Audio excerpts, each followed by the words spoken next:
Salam Bapak Ibu yang dikasihi oleh Tuhan Yesus Kristus.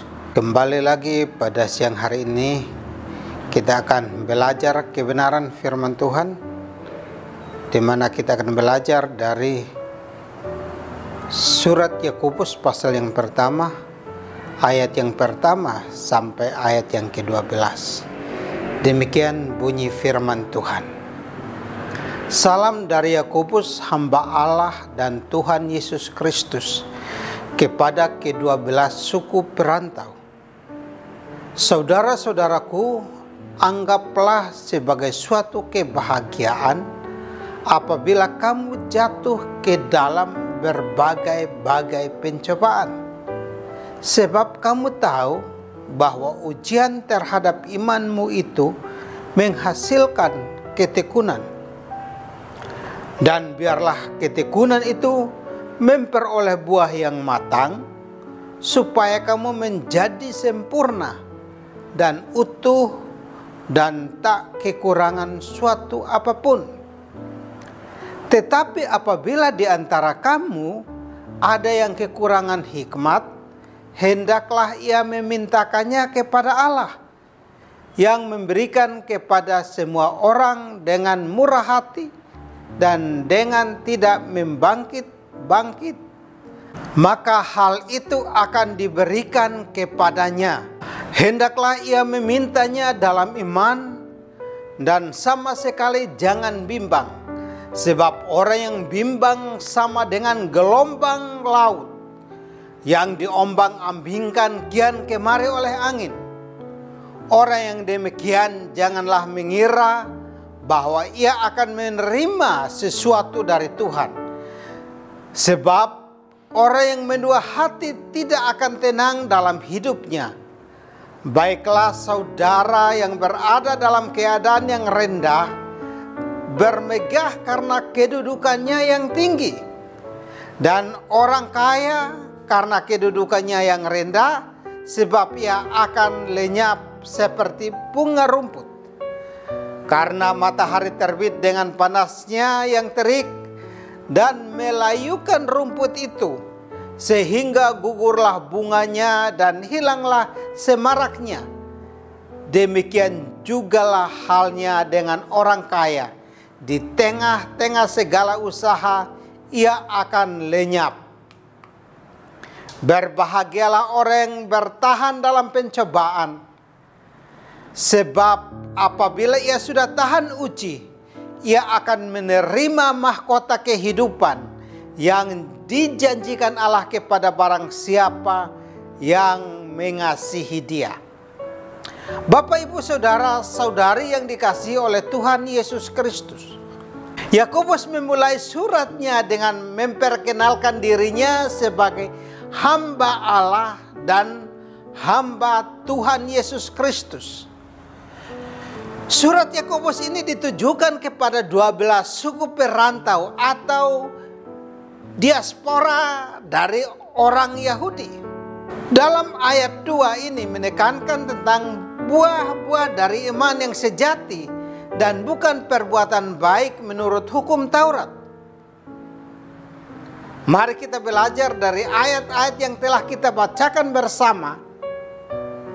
Dan saya akan memberikan judul khotbah pada saat ini adalah cara menghadapi pencobaan.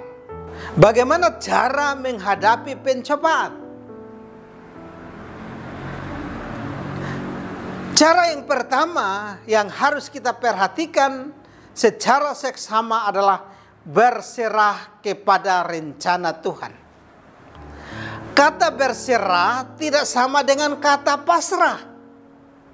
Karena kata berserah memiliki nuansa aktif, melakukan sesuatu, sedangkan kata pasrah lebih menonjolkan sikap pasif, seperti menyerah pada nasib atau tidak berbuat apa-apa.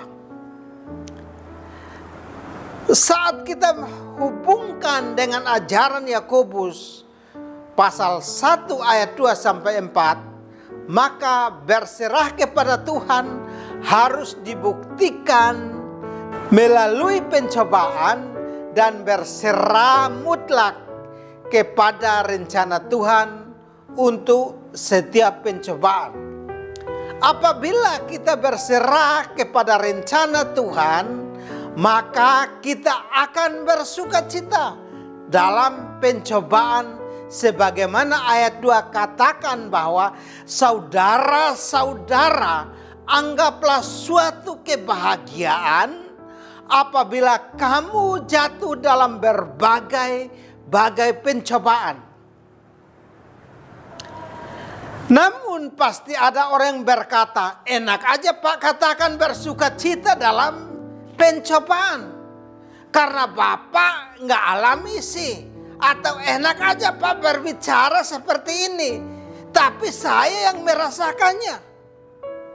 Karena setiap orang pasti merindukan kebahagiaan, bukan pencobaan sebagaimana di dalam ayat 2 ini. Namun perlu kita memahami bahwa mana pencobaan di dalam ayat 2 adalah ujian. Apabila Tuhan mengizinkan sebuah pencobaan terjadi di dalam kehidupan anak-anaknya, maka patut dipahami bahwa pencobaan itu bersifat ujian dan tidak akan menghancurkan hidup umatnya. Sebaliknya, melalui pencobaan kita dilatih imannya agar bertumbuh menjadi kuat, dan akhirnya kita menjadi dewasa. Bahkan Rasul Paulus di dalam suratnya kepada jemaat di Korintus berkata, pencobaan yang kamu alami ialah pencobaan biasa yang tidak melebihi kekuatan manusia.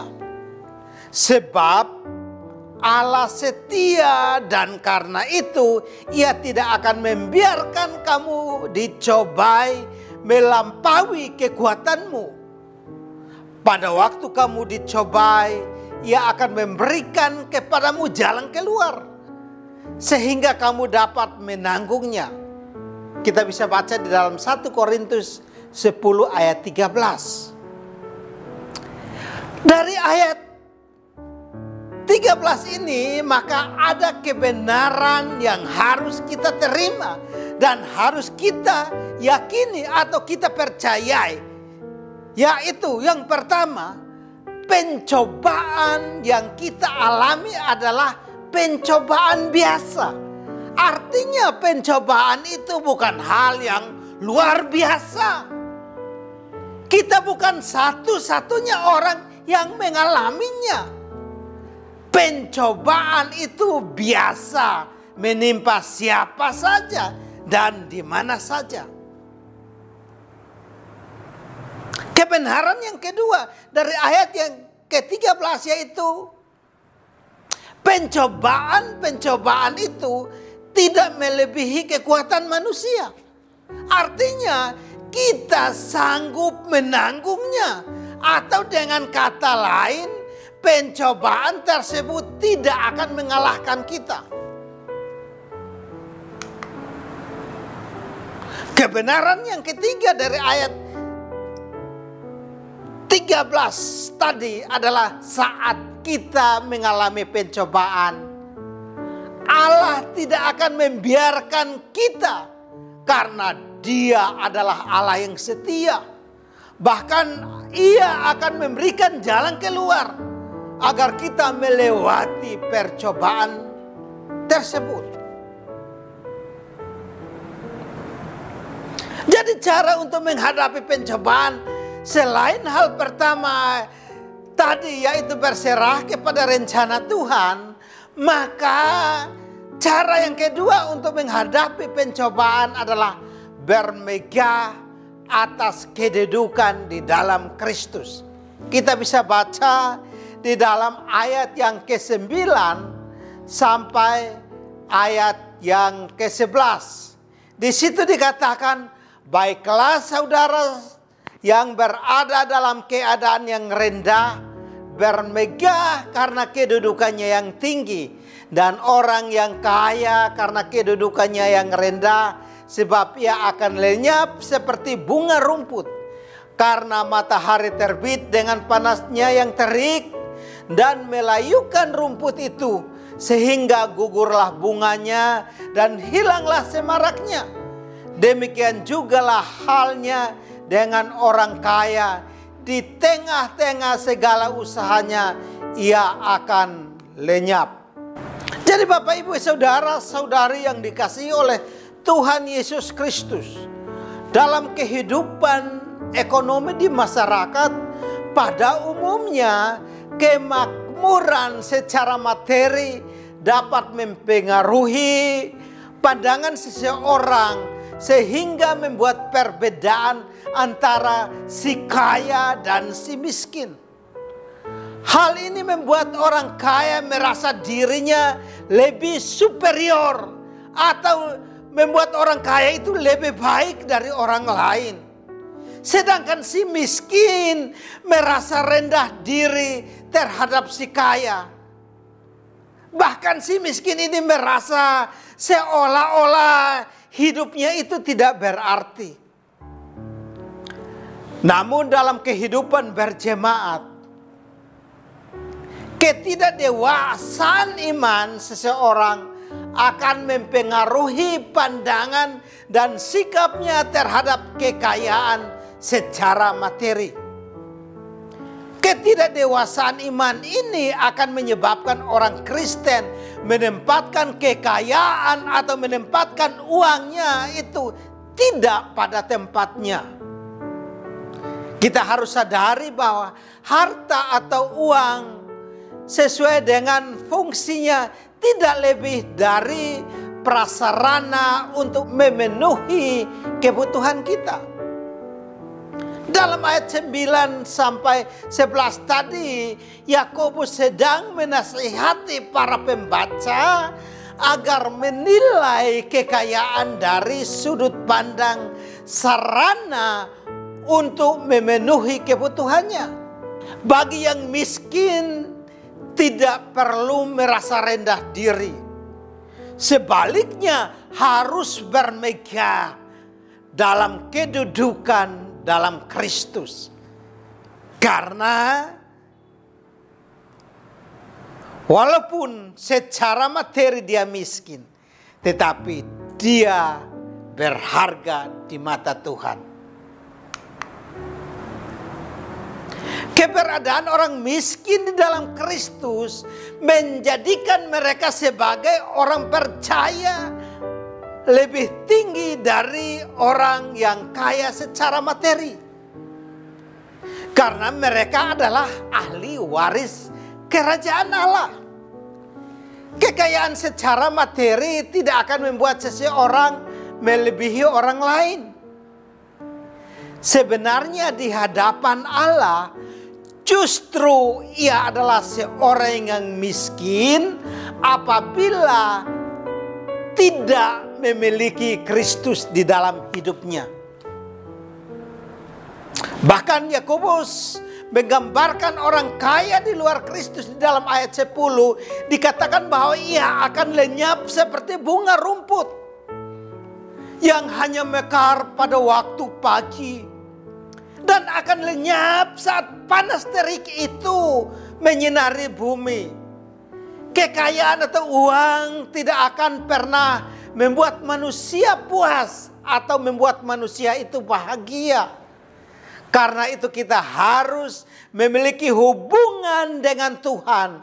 Maka itu merupakan kekayaan sesungguhnya atau kekayaan yang bernilai kekal. Karena itu sebagai orang percaya, jangan pernah minder karena Anda tidak kaya, atau karena Anda hanya hidup pas-pasan. Harus selalu tetap giat dalam Tuhan, karena itu adalah kekayaan yang sesungguhnya.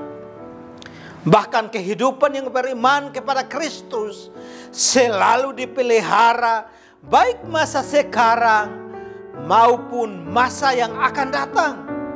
Sedangkan orang-orang yang di luar Kristus dikatakan akan lenyap dengan segala kekayaan mereka.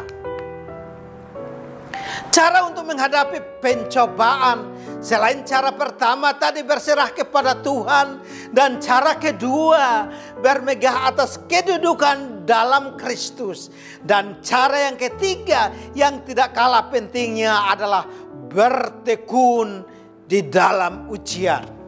Dalam ayat yang ke-12 berkata, berbahagialah orang yang bertahan dalam pencobaan, sebab apabila ia sudah tahan uji, ia akan menerima mahkota kehidupan yang dijanjikan Allah kepada barang siapa yang mengasihi Dia.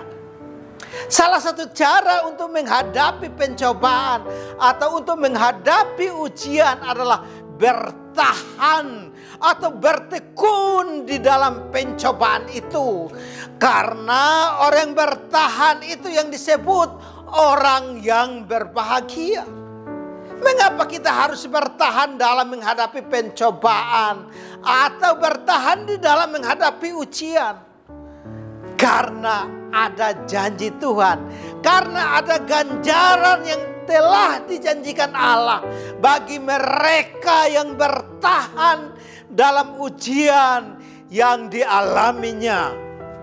Ganjaran yang disebutkan oleh Yakobus di dalam suratnya adalah mahkota kehidupan.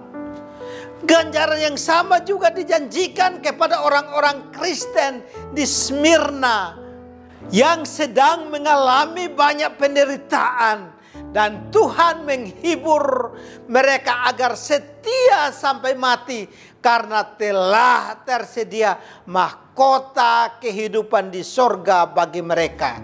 Itu kita bisa baca di dalam Wahyu pasal yang kedua ayat yang ke-10. Perlu kita ingat bahwa mahkota kehidupan ini bukan yang dimaksudkan untuk hidup kekal. Karena hidup kekal tidak diperoleh lewat usaha manusia. Karena hidup kekal itu adalah pemberian Allah yang diterima dengan iman di dalam Kristus Yesus. Perlu kita pahami bahwa yang dimaksud dengan Yakobus pada hari pemberian pahala bukanlah hidup yang diberikan, melainkan mahkota kehidupan. Mahkota yang dimaksudkan di sini bukanlah sebagai tanda sebagai raja, tetapi lebih menunjukkan kepada tanda kehormatan bagi kehidupan orang percaya yang telah tekun mengalami ujian sampai akhirnya. Sesuai dengan konteks dalam ayat 12 ini, bahwa orang yang mengasihi Allah adalah orang yang bertahan dalam ujian sampai akhir. Karena dengan berbuat demikian, berarti ia sedang melakukan kehendak Allah. Allah menghendaki setiap orang percaya mencapai kualitas kehidupan rohani yang tinggi agar mampu menghasilkan buah-buah kebenaran, sehingga dengan demikian nama Allah dimuliakan. Oleh karena itu pada siang hari ini saya mengajak Bapak Ibu saudara-saudari yang dikasihi di dalam nama Tuhan Yesus, kita harus tetap bertekun di dalam berbagai macam pencobaan. Kita harus bertekun di dalam ujian, karena kita tahu bahwa Tuhan telah berjanji bahwa mereka yang bertekun akan mendapatkan mahkota kehidupan. Oleh karena itu, biarlah lewat kebenaran pada siang hari ini, kita sebagai orang-orang yang senantiasa hidup di dalam Kristus, yang senantiasa mengandalkan Kristus, kita harus tetap bertahan. Melewati setiap pencobaan yang ada, maka kita akan keluar sebagai pemenang. Terpujilah Kristus, kiranya Tuhan memberkati kita pada siang hari ini. Haleluya. Amin.